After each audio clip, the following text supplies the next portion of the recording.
जय हिंद दोस्तों, good morning, सुप्रभात। एक बार फिर से आप सभी का हार्दिक स्वागत और हार्दिक अभिनंदन है। टारगेट ये थे रजत सर, एक कदम सफलता की ओर। और आज आपका होगा उत्तर प्रदेश पुलिस भर्ती परीक्षा 2024 का करंट अफेयर्स का डेली रिवीजन सेट आपका चल रहा है 11 नंबर। उम्मीद है कि आप सभी लोग अच्छे से होंगे। चैनल पे पहली बार आए हैं, चैनल सब्सक्राइब कर दीजिएगा, बेल आइकन को प्रेस कर दीजिए, क्योंकि ऐसे ही प्रतियोगी परीक्षाओं की दृष्टि से महत्वपूर्ण कंटेंट मैं आपको प्रोवाइड करता रहता हूँ। देखिएगा, आज का जो पहला क्वेश्चन है एकदम करंट अफेयर्स का चीज़ है और निश्चित रूप से जो है आपकी परीक्षा में आने की संभावना रहेगी। कापी पेन लेके बैठिएगा, जो चीज़ें आपको नहीं लगती हैं आप उसको नोट करिए, एक फेयर नोट्स बनाइएगा।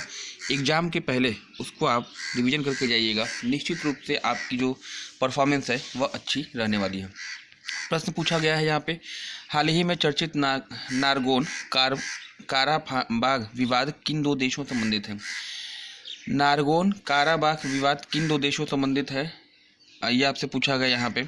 और यहाँ पे जो आपका ऑप्शन दिया गया है, अजरबैजान एवं अर्मेनिया, कजाकिस्तान एवं उज्बेकिस्तान, रूस एवं यूक्रेन और मलेशिया एवं इंडोनेशिया। देखिए, नाम से ही कुछ स्पष्ट हो रहा है कि यह जो विवाद आपका है नारगोन और काराबाग विवाद जो है यह यूरोपीय देशों से संबंधित है। और यूरोपीय देश में अगर बात करिएगा तो ऑप्शन ए यहाँ पे हो जाएगा आपका राइट, है ना। अजरबैजान और अर्मेनिया इसका जो उत्तर सही हो जाना चाहिए। इसके अलावा इस समय जो है आपका रूस और यूक्रेन का विवाद भी जो चर्चा में चल रहा है, और यहाँ से भी प्रश्न आपका बनता है क्योंकि 1-1.5 साल से ऊपर हो चुका है और यह विवाद अभी तक आपका शांत नहीं हुआ है ना। ऑपरेशन गंगा वह अभियान है जिसके तहत यूक्रेन में फंसे हुए भारतीय छात्रों को वापस लाने के लिए भारतीय वायुसेना ने चलाया था, है ना। तो फिलहाल इस प्रश्न का जो उत्तर आपका हो जाएगा, यह विवाद किन दो देशों के बीच में है? अजरबैजान और अर्मेनिया। अगर आपसे पूछे अजरबैजान की राजधानी क्या है?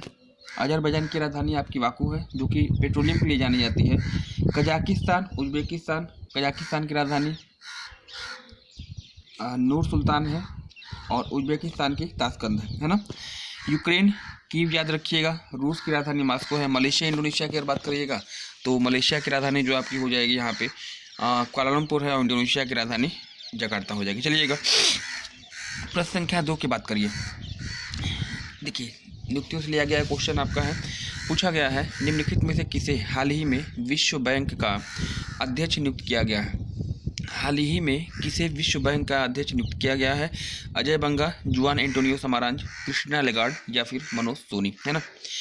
देखिए, विश्व बैंक का अध्यक्ष किसे बनाया गया है? ऑप्शन ए यहाँ पे हो जाएगा आपका राइट, अजय बंगा, है ना। अजय बंगा को नियुक्त किया गया है। क्रिस्टिना लेगार्ड फ्रेंच की हैं, फ्रांस की हैं, और जो आपकी फोर्स पत्रिका आती है इस पत्रिका के आधार पर यह दूसरी सबसे शक्तिमान महिला है ना, उर्सुला वान लेंडेर के बाद। मनोज सोनी यूपीएससी का इनको हाल ही में जो है अध्यक्ष नियुक्त किया गया है, तो ये भी आपके लिए इंपॉर्टेंट होने जा रहा है। चलिएगा, आज के सेशन का तीसरा क्वेश्चन, फ्रीडम प्रेस इंडेक्स, है ना। विश्व प्रेस स्वतंत्रता सूचकांक 2023 में भारत किस स्थान पे, किस पायदान पे है? बहुत ही इंपॉर्टेंट क्वेश्चन होगा आप लोग के लिए, इसको ध्यान रखिएगा। 161, 161वां स्थान, 162वां स्थान, 163वां स्थान या फिर 164वां स्थान।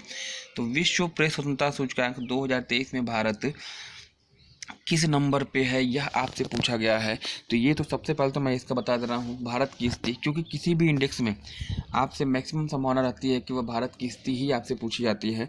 ऑप्शन ए यहाँ पे हो जाएगा राइट, 161वें स्थान पर जो है भारत आपका आ गया है।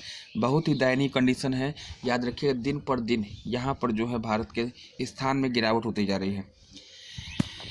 प्रेस इंडेक्स में अगर पहले स्थान की बात करिएगा, पहले नंबर पे आपका आता है, सबसे अच्छी जो कंडीशन है वह नॉर्वे की है। सबसे अच्छी कंडीशन नॉर्वे की है, पहले नंबर पे आपका आता है। भारत आपका 161वें नंबर पे है। और अगर अंतिम पायदान की बात करिएगा यानी 180वें नंबर की बात करिएगा तो 180 नंबर पे आपका उत्तर कोरिया है ना।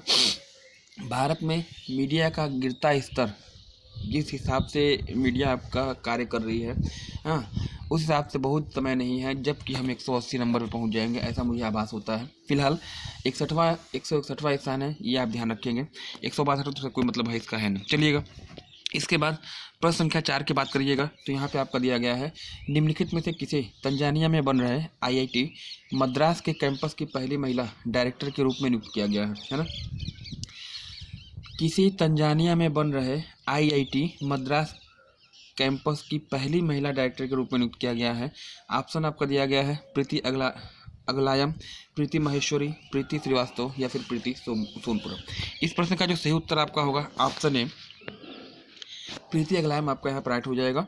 पहली महिला डायरेक्टर है तंजानिया में मद्रास कैंपस IIT कैंपस की जो है हेड आपकी होंगी। चलिएगा आज के सेशन का 5वां क्वेश्चन और एक इम्पॉर्टेंट क्वेश्चन होगा आपके लिए। देखिए, निम्नलिखित में से किस तिथि को सिविल सेवा दिवस के रूप में मनाया जाता है? किस तिथि को सिविल सेवा दिवस के रूप में मनाया जाता है ये आपसे पूछा गया है। 21 अप्रैल, 22 अप्रैल, 22 मई या फिर 1 मई। अगर 1 मई की बात करिएगा, 1 मई को आपका होता है विश्व मजदूर दिवस, है ना।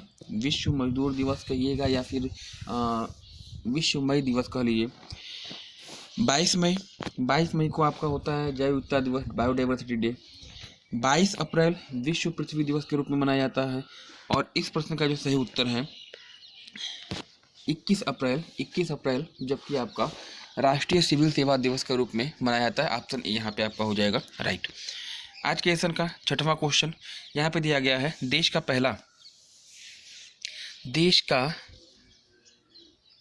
पहला ऑन साइट प्रतिष्ठित संग्रहालय कहाँ स्थापित किया गया है ना। देश का पहला ऑन साइट प्रतिष्ठित स्थल संग्रहालय की स्थापना कहाँ पे की गई है? तमिलनाडु, कर्नाटक, तेलंगाना या फिर आपका उत्तर प्रदेश। देश का पहला ऑनलाइन प्रतिष्ठित संग्रहालय कहाँ पे है? तो इस प्रश्न का जो सही उत्तर आपका हो जाएगा ऑप्शन हो जाएगा ए यानी तमिलनाडु, है ना। तमिलनाडु में जो इसकी स्थापना की है, ऑप्शन यहाँ पे आपका राइट हो जाना चाहिए। चलिएगा नेक्स्ट अगला प्रश्न जो आपका यहाँ पे पूछा गया है, दिया गया है प्रश्न क्या था? देश का पहला यूनिटी मॉल किस शहर में स्थापित हुआ? उज्जैन, वाराणसी, लखनऊ या फिर आगरा। तो देश का जो पहला यूनिटी मॉल है वह मध्य प्रदेश में स्थापित हुआ है, मध्य प्रदेश के उज्जैन में। ऑप्शन ए यहाँ पे होगा राइट, उज्जैन। मध्य प्रदेश में देश का पहला यूनिटी मॉल स्थापित हुआ है। उज्जैन की बात करिएगा, उज्जैन किस नदी किनारे पे स्थित है? तो आप बताएंगे चंबल की सहायक एक नदी बहती है छिप्रा नदी किनारे पे आपके उज्जैन शहर स्थित है। अच्छा, उज्जैन महाकालेश्वर की भूमि के रूप में जाना जाता है। इसके अलावा अगर कहें कि यूपी में किन 3 स्थानों पे होगा, यूपी में भी यूनिटी मॉल की स्थापना होगी 3 स्थान पे। यूपी के 3 शहर हैं जहाँ पर यूनिटी मॉल की स्थापना होनी है। तो एक तो आपका हो जाएगा लखनऊ, एक आपका हो जाएगा वाराणसी और एक आपका हो जाएगा आगरा, है ना। तो याद रखिएगा देश का पहला यूनिटी मॉल कहाँ पे स्थापित हुआ है? ऑप्शन ए यहाँ पे हो जाएगा सही, उज्जैन आपका उत्तर राइट होगा। चलिएगा प्रश्न संख्या 8 की बात कर लीजिए। देखिए प्रश्न संख्या 8 आपका क्या है? देश का पहला सिंथान स्नो फेस्टिवल 2023 का आयोजन किस राज्य में किया गया? देश का पहला सिंथान स्नो फेस्टिवल 2023 का आयोजन किस देश में किया गया ये आपसे पूछा गया है। जम्मू कश्मीर, लद्दाख, उत्तराखंड या फिर Himachal Pradesh. सिंथान snow festival, snow है, बर्फ़ है, जहाँ बर्फ़ होगा वहीं पे होगा और ऑप्शन ए यहाँ पे हो जाएगा। सिंथान स्नो फेस्टिवल के जो उत्तर आपका निकल के आ रहा है ऑप्शन ए जम्मू कश्मीर आपका राइट होने जा रहा है।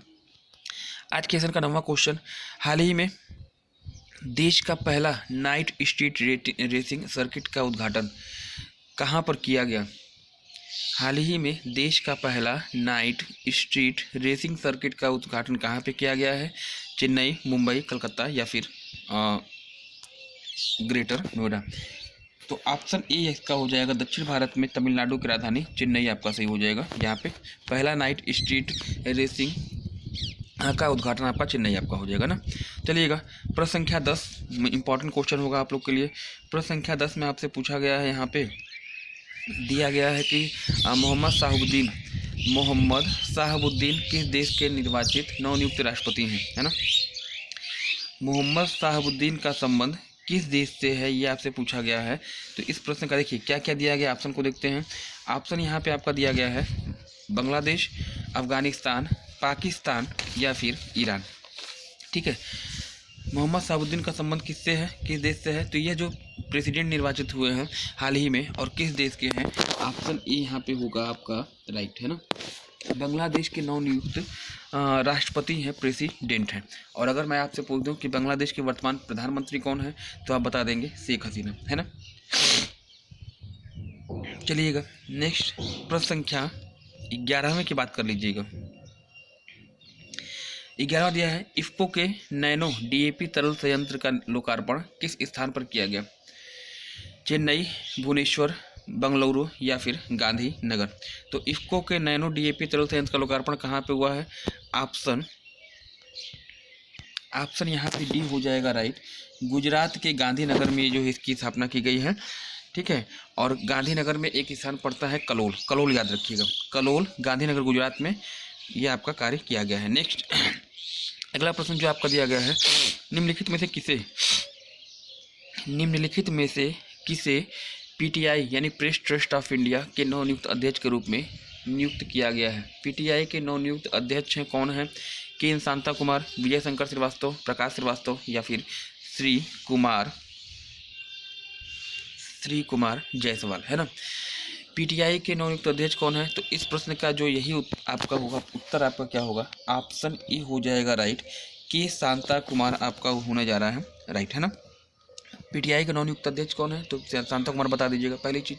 दूसरी चीज़, प्रकाश श्रीवास्तव की बात करिएगा तो प्रकाश श्रीवास्तव जो है एनजीटी के नवनियुक्त अध्यक्ष हैं। एनजीटी बोलिए तो एनजीटी मतलब होता है नेशनल ग्रीन ट्रिब्यूनल, या हिंदी में इसी को आप कहते हैं राष्ट्रीय हरित प्राधिकरण। एनजीटी की स्थापना अगर पूछी जाए कब की गई थी? 2010 में की गई थी। और इसका मुख्यालय अगर आपसे पूछा जाता है तो वह आपका नई दिल्ली में स्थित है ना। पर्यावरणीय संरक्षण संस्था है। 13वां नंबर क्वेश्चन जो आपका यहाँ पे दिया गया है, तो यहाँ पे आपका दिया गया 69वां राष्ट्रीय फिल्म पुरस्कार का बेस्ट एक्टर का अवार्ड किसको दिया गया है? 69वां राष्ट्रीय फिल्म पुरस्कार का बेस्ट एक्टर का अवार्ड किसे दिया गया है? अल्लू अर्जुन है, ऋतिक रोशन है, रणवीर कपूर है या फिर रणवीर सिंह है। तो 69वां राष्ट्रीय फिल्म पुरस्कार ऑप्शन ए यहाँ पे होगा आपका राइट। अल्लू अर्जुन इनको जो है बेस्ट एक्टर का अवार्ड दिया गया है, और आलिया भट्ट आपकी बेस्ट एक्ट्रेस के अवार्ड है ना, इनको याद रखिएगा। आज के सेशन का 14वां क्वेश्चन यहाँ पे आपसे पूछा गया है कि विश्व की सबसे ऊंची सड़क का निर्माण कहाँ किया जा रहा है? विश्व की सबसे ऊंची सड़क का निर्माण कहाँ किया जा रहा है? लद्दाख में, तमिलनाडु में, अरुणाचल प्रदेश में या फिर हिमाचल प्रदेश में। तो सबसे ऊंची सड़क कहाँ पे स्थापित हो रही है? ऑप्शन ई होगा लद्दाख आपका इसका उत्तर सही होने जा रहा है ना। अगर आपसे पूछ देते कि सामरिक दृष्टि से महत्वपूर्ण है ये सड़क और बीआरओ के द्वारा इसका निर्माण किया जा रहा है, और लद्दाख में झीलों की अगर बात करें कि लद्दाख से झीलें, लेकिन लद्दाख में शीत मरुस्थल का विस्तार ज़्यादा पाया जाता है, और साथ ही साथ यहाँ पे 2 झीलें याद रखिएगा, एक तो पेंगोंग झील है और एक आपकी सो मोरोरी झील है। आज के सेशन का अंतिम क्वेश्चन यहाँ पे दिया गया है, 15वां ब्रिक्स शिखर सम्मेलन का आयोजन किस देश में किया गया, ये आपसे पूछा गया है ना। 15वां ब्रिक्स सम्मेलन देखिए, दक्षिण अफ्रीका दिया है, इंडिया दिया है, रूस दिया है और आपका ब्राज़ील दिया है। 15वां ब्रिक्स शिखर सम्मेलन का आयोजन कहाँ पे किया गया है? दक्षिण अफ्रीका में इसका उत्तर सही होगा। और दक्षिण अफ्रीका में कहाँ? तो आप बताएंगे जोहान्सबर्ग में, है ना। ब्रिक्स में 6 देश आपके और जोड़े गए हैं, है ना। और आप कमेंट सेक्शन में कमेंट करके मुझे उन 6 देशों का नाम मुझे आप बताएंगे, है ना। तो आज के लिए इतना ही। चैनल पहली बार आए हैं, चैनल सब्सक्राइब कर दीजिएगा, बेल आइकन को प्रेस कर दीजिएगा, क्योंकि ऐसे ही प्रतियोगी परीक्षाओं की दृष्टि से महत्वपूर्ण कंटेंट मैं आपको प्रोवाइड करता रहता हूँ, ठीक है ना। तो आज के लिए फिलहाल इतना ही। धन्यवाद। Thanks for joining me.